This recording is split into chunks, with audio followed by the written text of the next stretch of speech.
खबर जनता तक news channel में आपका स्वागत करती हूँ। अफवाह नहीं, हकीकत से रूबरू कराते हैं हम। आज 66वां धम्मचक्र दिन। अनुयायी बड़े पैमाने पर नागपुर आते हैं।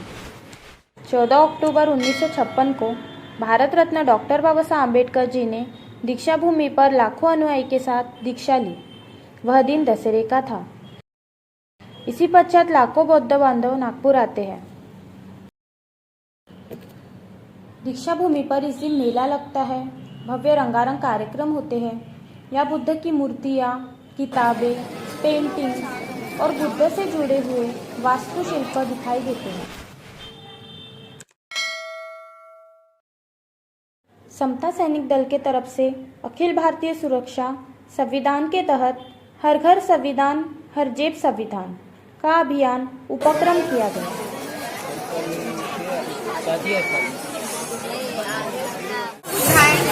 ही दीक्षाभूमी इथे दर्शन का बरं करायला येतात, कारण की इथे बाबासाहेबांनी दीक्षा घेतली होती आणि कारण हिंदू धर्मामध्ये आपल्याला कोणते हक्क नाही मिळत होते, म्हणून बाबासाहेबांनी बौद्ध धर्माची इथे दीक्षा घेतली, म्हणून आम्ही इथे सगळे दर्शन करायला इथे पुराणे काळाचे होते, म्हणून मुलींना स्त्रियांना शिक्षणाचा अधिकार नव्हता, तर सावित्रीबाई फुले आणि ज्योतिबा फुले यांनी स्त्रियांना शिक्षणाचा अधिकार दिला व पहिली स्त्रियाची शाळा सावित्रीबाई फुले यांनी पुण्यात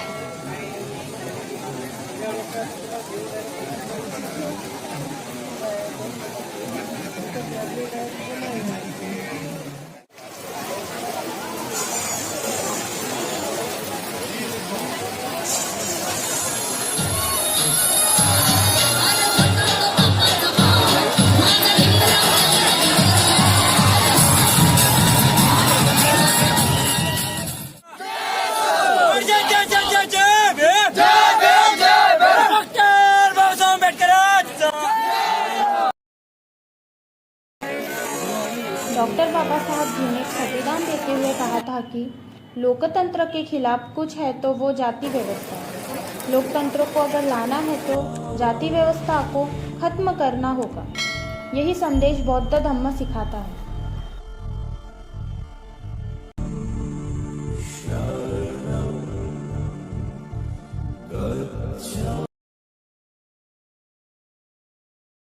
बाबा साहब जी की जो धम्म क्रांति है, जिस धम्म क्रांति को समता, स्वतंत्रता, भाईचारा, सामाजिक ज्ञान के जीवन चरित्र के लिए जाना जाता है।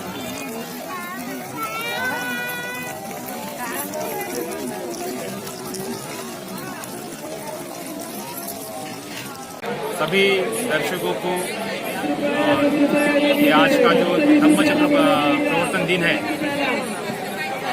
66वां और 2340वीं जो समणाचक्र की जयंती है, उसके लिए हार्दिक शुभकामनाएं। इस उपलक्ष्य में मैं सभी दर्शकों से ये कहना चाहूँगा कि बाबा साहब ने बौद्ध धर्म की दीक्षा दी। बहुत ही वो पढ़े लिखे थे और मेरे ख्याल से आज के इसमें भी उनके जैसा उतना पढ़ा लिखा कोई नहीं है। उन्होंने समाज को और पूरे भारत को दिशा देने के लिए बौद्ध धर्म की दीक्षा दी थी। जैसे कि बाबा साहब ने एलियन ऑफ कास्ट में बोला कि अगर आपको परिवर्तन करना है, पूरा जो परिवर्तन है उसका मूलभूत जो मंत्र है, तो आप धर्म को परिवर्तन कीजिए। बाबा साहब ने 1936 में बोला, बाबा साहब ने एलियन ऑफ कास्ट में भी वही बताया और बाबा साहब ने इसके हिसाब से 1956 में बौद्ध धर्म की दीक्षा दी है। तो जब तक धर्म परिवर्तन नहीं होगा तब तक जो भी बाकी के क्षेत्र है, आर्थिक क्षेत्र है, राजकीय क्षेत्र है या फिर और भी कोई क्षेत्र है, उसमें भारत का बहुजन समाज प्रगति नहीं कर सकता है। तो इसलिए बहुजन समाज के सभी लोगों से अपील है, विनती है कि वो जल्दी जल्दी बौद्ध धर्म की ओर आए, स्वीकार करें। और जो बौद्ध धर्म के जो लोग उनको बोलते हैं कि मैं हम बौद्ध धर्म है, तो उनका भी ये परम कर्तव्य है कि वो सभी बहुजनों को ये संदेश पहुंचाए कि वो मूल रूप से बौद्ध है और अपने घर में वापस आए। उनकी पहचान जो है, बहुजनों की पहचान है, वो मूल रूप से बौद्ध है और जल्दी जल्दी सभी लोगों को अपने घर वापसी के प्रेरित करें। इतना ही मैं सभी दर्शकों से कहना चाहूँगा। धन्यवाद। आपने जो प्रश्न किया कि बाबा साहब ने बौद्ध धर्म का ही स्वीकार क्यों किया, इसका उत्तर बाबा साहब ने वैसे तो 15 अक्टूबर 1956 को दीक्षा देने के बाद बाबा साहब ने उसका उत्तर दिया है। तो बाबा साहब को ये जो चाहिए था, समता, स्वतंत्रता और बंधुता, जो ये चीज़ें चाहिए थी वो बाबा साहब ने कॉन्स्टिट्यूशन डाली थी।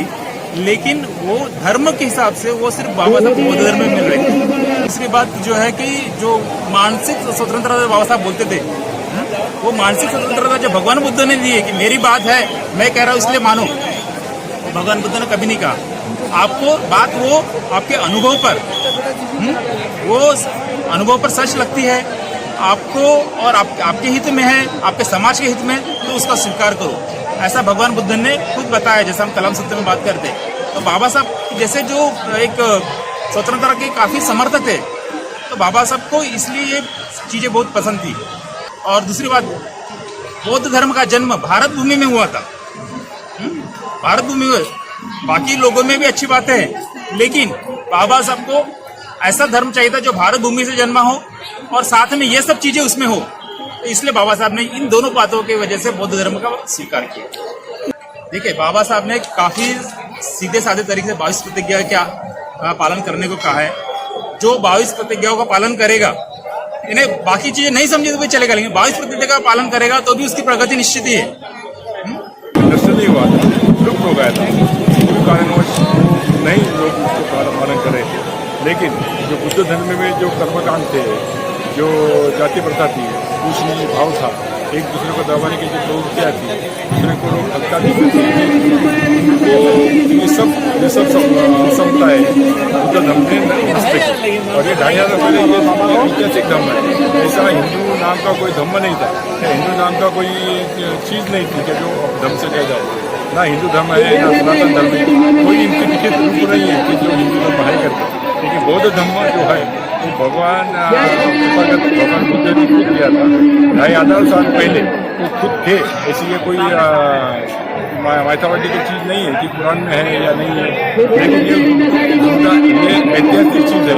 और जो ऐतिहासिक चीज़ 2500 सालों से कई लोगों ने साबित किया है। तो बुद्ध धर्म में यही बताया है कि आप समानता से रहो, शांति से रहो, अहिंसा से रहो और सब एक साथ एक आदमी करके रहेंगे। मानव जीवन के कल्याण के लिए सभी ने जतना चाहिए, सभी ने काम करना चाहिए। कोई एक का काम नहीं है, सभी लोग अच्छे रहेंगे तो सभी लोग धर्म के प्रति चल रहेंगे। और वो यही धर्म है जो बुद्ध धर्म कहलाता है। तो बने रहिए हमारे साथ और देखते रहिए खबर जनता तक, क्योंकि अफवाह नहीं, हकीकत बयां करते हैं हम।